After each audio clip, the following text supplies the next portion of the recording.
Now, while you were in the park, did something happen? Yes. You said as she got next to you, when she got next to you as she was running and you were walking, what happened then?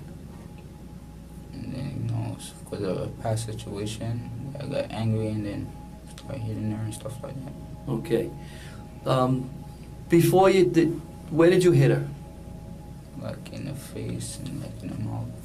Chanel, after her face is in the water and you pick her up and you drag her into the weeds, does she move at all at that point or make any more noises? Mm-hmm. No? At what point did she stop moving and making any sounds? That was when she was under the water. Welcome back to Monsters Among Us. Today, we'll explore the heartbreaking story of Karina Vetrano, a young woman whose routine jog in 2016 took a devastating turn and changed her community forever. It was 2016 in Queens, New York, a borough known for its diverse neighborhoods. In Howard Beach, located just west of JFK Airport, life felt peaceful and secure, a place where families thrived and residents enjoyed the tranquility of nearby parks. It was the kind of area where you could work in the city by day and unwind with a jog in the evening. Karina Vetrano, 30 years old, was one such resident. On what seemed like an ordinary day, she ventured out for a run in Spring Creek Park, a spot she frequented near her home. Tragically, she never made it back. Karina Vetrano was born in 1986 and raised in New York City. The daughter of Philip and Kathy Vetrano, she grew up alongside her brother and sister in a loving family. After earning her master's degree in speech pathology, she found her calling working with children with autism in the city. However, Karina's ultimate passion was writing. She ran a blog called Karina 5, where she poured her heart into poetry, musings, and vivid snapshots of her experiences. She described her work as a collection of conversations, contradictions, and poetic conflicts, using her words to reflect on life, personal growth, and the small yet meaningful moments that shaped her world. Karina loved spending her free time traveling and running, using her jogs, not just for fitness, but as moments of inspiration, often crafting ideas for her writing while on the move. She shared a close bond with her father, Philip, a retired FDNY firefighter. The two often went on road trips and ran together in the evenings. However, on this particular day, Philip decided to sit out, leaving Karina to run alone. That Tuesday afternoon, after finishing work, Karina laced up her running shoes and headed to Spring Creek Park around 5 p.m. As the hours passed and she hadn't returned, worry began to set in. She and Philip had been texting during her jog, but the messages abruptly stopped. Philip had already felt uneasy about her running alone, but Karina had reassured him, saying, "It'll be fine. I'll be back soon." When calls went unanswered and more time passed, Philip's concern turned to dread.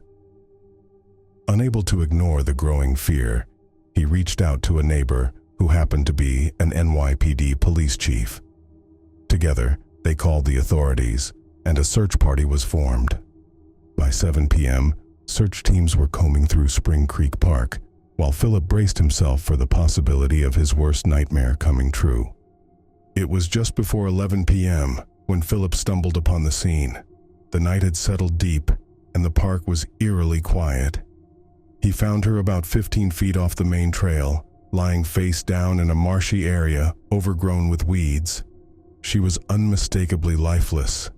Her hands clutched at weeds, as if she had desperately tried to grab hold of something while being dragged from the trail into the secluded area. Her face bore bruises, her front tooth was chipped, and her body showed signs of a brutal beating. Her jogging pants were missing, suggesting she had been sexually assaulted before being strangled to death. NYPD officers quickly arrived on the scene, canvassing the area for any clues or witnesses who might have been in the park that night. DNA samples were collected from under her fingernails and her phone, but when entered into the database, they yielded no matches.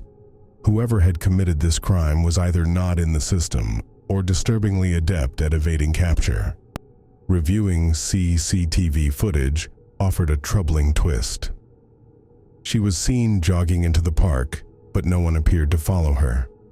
This led investigators to suspect that the killer may have entered the park from a different direction, perhaps from the section that overlaps into Brooklyn, suggesting the perpetrator was likely from there. As the investigation unfolded, the park's silence seemed to deepen, shrouding its secrets even tighter. The question remained, who had taken her life and why? A final goodbye to a woman murdered while jogging in Howard Beach. As Karina Vetrano's family prepares to lay her to rest later today, we're learning police are getting closer to finding her killer. Police are still searching here. This marks their 4th day of investigation. And this morning for the family and friends of Karina Vetrano, well, they are preparing for her funeral. A steady stream of mourners filled the Ozone Park Funeral Home, where a 6-hour wake was held for 30-year-old Karina Vetrano, the focus of remembering the bright young woman killed. A fun person, an outgoing person, always laughing, always having a good time. Overshadowed by the horrible way she was taken. I said to the father, I don't know what to say. For the first time in my life, I have nothing to say. As those who love her mourn her loss and try to console Karina's grieving dad, who found his daughter on the marshy Howard Beach jogging trail they often frequented, the NYPD is frantically searching for clues that will lead them to the person who sexually assaulted and strangled her Tuesday evening. Carefully combing the dense area covered in tall weeds where Karina's body was discovered, the NYPD is employing drones and bloodhounds and making steady progress. The Vetrano family ensured the case stayed in the public eye, making headlines everywhere by announcing a $20,000 reward for any information that could lead to an arrest. I thank Howard Beach beyond words, every single one of you. And now, look into my eyes, everybody, because I'm going to address the coward. Whoever you are, I'm here to remind you, in case you don't already know, that now it's the whole entire world against you. The whole entire world knows what a pathetic, puny, weak piece of filth that you are. Soon we're gonna have a face to the dickless piece of garbage that you are. And above and beyond you all, you know that my daughter was a force to be reckoned with. And I guarantee you, you motherfucker, that you will be reckoning with that force. Not only for the rest of your pathetic life, but for the rest of eternity as you fucking burn in hell. From the circumstances surrounding the crime, it seemed likely to be a random act of violence. However, the police were thorough, leaving no stone unturned. They cleared the Vetrano family of any suspicion and investigated her ex-boyfriend, but no DNA matches were found among those close to her. Attention briefly turned to a co-worker from Karina's part-time job. She occasionally helped promote a nightclub in Astoria, and this co-worker reportedly had a troubling reputation, known to be overly forward, aggressive, and even potentially stalker-like. But when investigators looked into him, his alibi held up. He had been working at the time of the murder.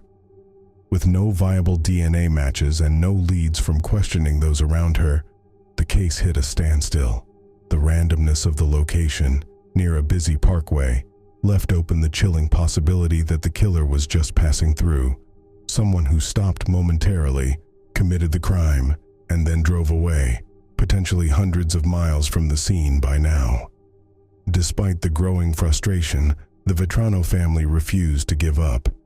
They pushed relentlessly for answers, even as it felt like they were up against an unyielding brick wall. About a month after the murder, a man came forward with new information. A Verizon worker who had been in the park that day reported seeing someone suspicious. This individual, described as wearing a wool cap, had been seen running out of the park around the time of the crime. Based on the worker's description, a sketch of the man was created and released to the public. Tips began to pour in, people pointing out individuals they thought resembled the sketch. It looks like this guy, or maybe it's him, but none of the leads panned out. Police diligently followed up on every suggestion, but none of the people identified turned out to be the man in question. In an effort to keep the search alive, the Vetrano family launched a GoFundMe campaign to boost the reward for information leading to the killer. It quickly gained traction, eventually raising over $250,000. Billboards went up, posters were distributed, and the case remained in the headlines. Yet, as summer turned into autumn and autumn into winter, the investigation remained frustratingly stagnant. Despite the family's unwavering determination and the public's involvement, the case felt no closer to being solved than it had in the days immediately following the crime.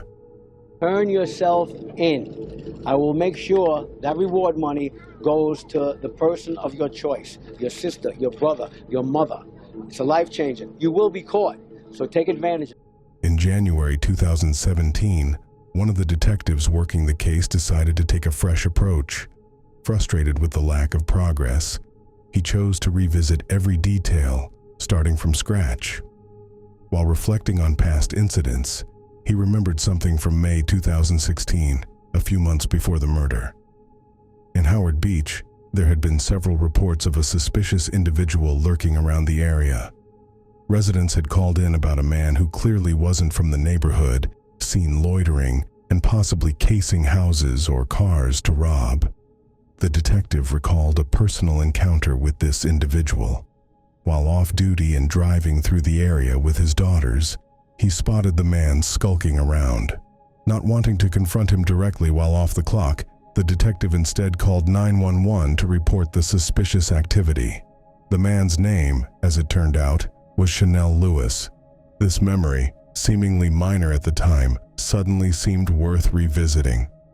911, where's the emergency? Hi, it's not an emergency. It's a suspicious male. He's wandering around the block? Yes, walking up and down the blocks with a hood on and just stopping in front of some houses.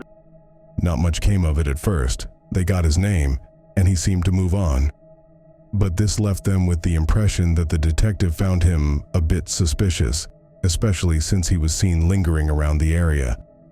With little else to go on, or did they?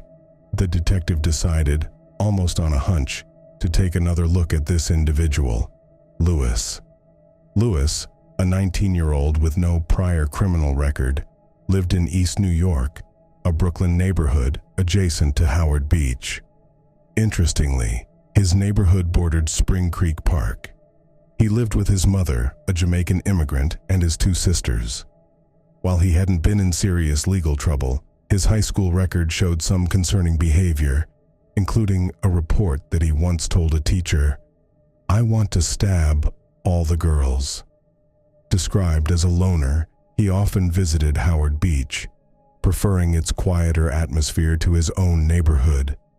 He was also very familiar with Spring Creek Park, spending a lot of time there. The police approached Channel, and he willingly provided a DNA sample, which matched the DNA found under Karina's fingernails. They also discovered that the day after Karina's murder, Channel had gone to a hospital for treatment of an injured hand. When questioned about it, he claimed he'd been attacked by muggers and tried to defend himself. However, the doctor later spoke to the police, stating that the injury didn't appear consistent with a mugging. The doctor revealed that a foreign object had been removed from Channel's hand, which they suspected was a chipped tooth from Karina. I'm Detective Deal. We are located at the 107 Precinct, second floor, Detective Squad area. Today's date is February 5th, 2017. Time is approximately 10:33 a.m. And I'm activating the tape this time.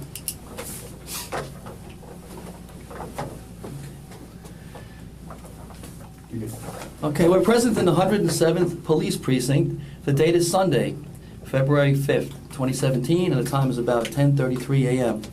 My name is Peter McCormick. I'm an assistant DA in and for the County of Queens. Present in the room with me at this time are Detective Barry Brown, ADA Michael Curtis, video technician Joseph Deal, and Chanel Lewis. Okay, all right. Chanel, why don't we start with, I think it was a Tuesday evening on August 2nd, 2016. Do you remember that date and that evening? Mm-hmm. All right. During the police interview, Channel admitted that he had finished her off. Now, while you were in the park, did something happen? Yes.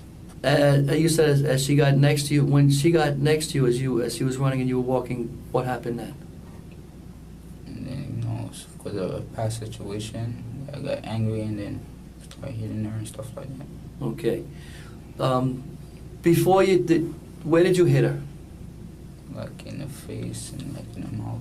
In the face and the mouth. Mm-hmm. Before you hit her, did you grab her or did you just hit her right away? I kind of grabbed her first. Grabbed her? About how many times did you hit her in the face? Around 5. All right. Was she standing when you started to hit her or was she on the ground? She was on the ground. Okay. Was she still moving when you had your hands around her neck?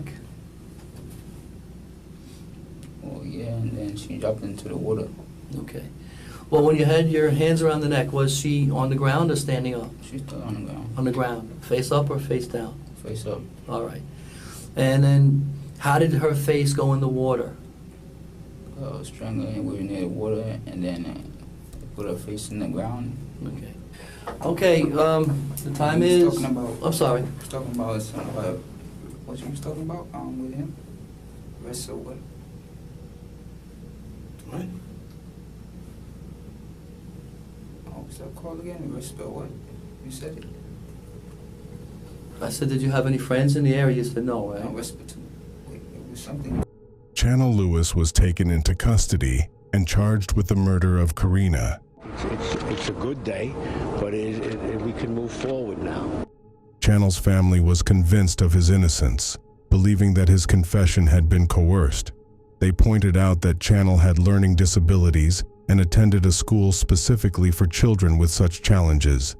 His family suspected that he was being framed, with the police eager to close the high-profile case due to mounting media pressure and public scrutiny. They felt the authorities had unfairly targeted him in their rush to solve the case.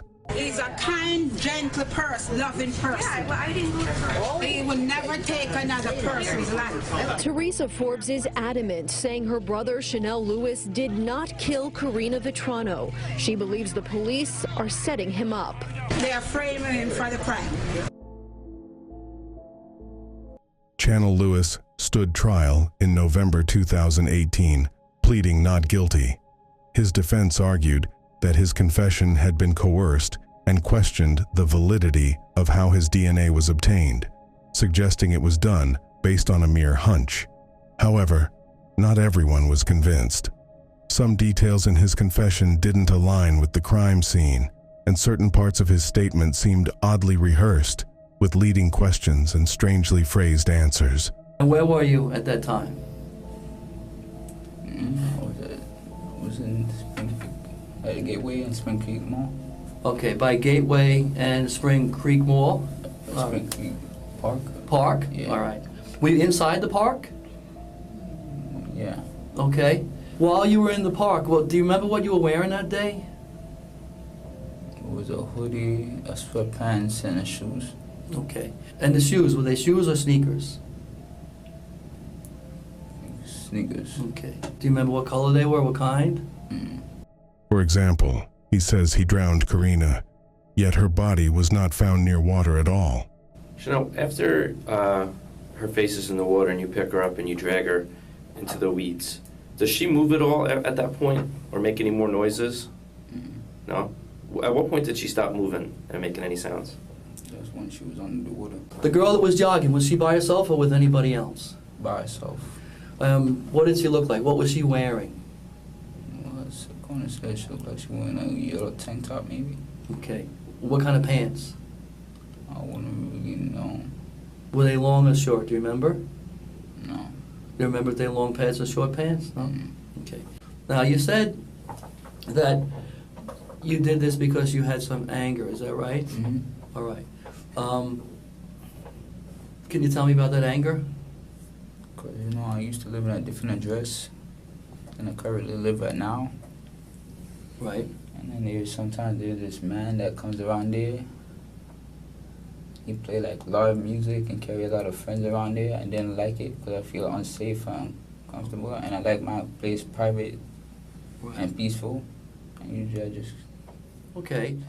On the prosecution side, there were injuries to Channel's hand that matched those he had confessed to, and he was familiar with the area. He had also made previous statements about harming women. While the method of collecting his DNA was controversial, that didn't necessarily undermine its validity. The trial ended in a hung jury, unable to reach a verdict on his guilt. However, Channel was retried 5 months later. The late afternoon on Tuesday, August 2nd of 2016. It's a summer evening. And a young woman who had worked a full day at her job came home to where she lived with her mother and her father in a small hamlet in the southern part of our county. Inside that preserve, in broad daylight, about a mile away from her home, that the unthinkable happened. The unimaginable happened. This young, attractive, vibrant, full of life young lady was viciously and savagely attacked. She was thrown to the ground by her assailant, who you will learn was 8 to 9 inches taller than her and 40 to 50 pounds heavier than her. He grabbed her and threw her to the ground. She was caught by surprise. Her attacker pummeled her. He punched her over and over again to her face, blackening her eyes, bruising her face, punching her in her mouth, punching her in her teeth, breaking, fracturing, cracking her front teeth. He beat her. She struggled. She tried to get away, but she couldn't. He straddled on top of her, placing his knees like a catcher on her chest. And he placed both of his hands around her neck. And he choked her. He choked her until she couldn't resist anymore. He choked her until she couldn't struggle anymore. He choked her until she couldn't breathe anymore. He choked her until she died. Alone. Scared. During the second trial, a computer forensic technician testified that he had examined Channel Lewis's phone and found several unusual activities after the murder. It appeared that Channel had been Googling information about the Spring Creek Park murder, saving pictures related to the investigation, and searching for details about trials, prosecutors, and what to do if arrested. He had also searched for information on the Sacrament of Penance, curious searches for someone accused of murder. Additionally, his phone had pinged a cell tower near Spring Creek Park at the exact time Karina was killed, strongly suggesting he was in the area that day. The jury find the defendant guilty.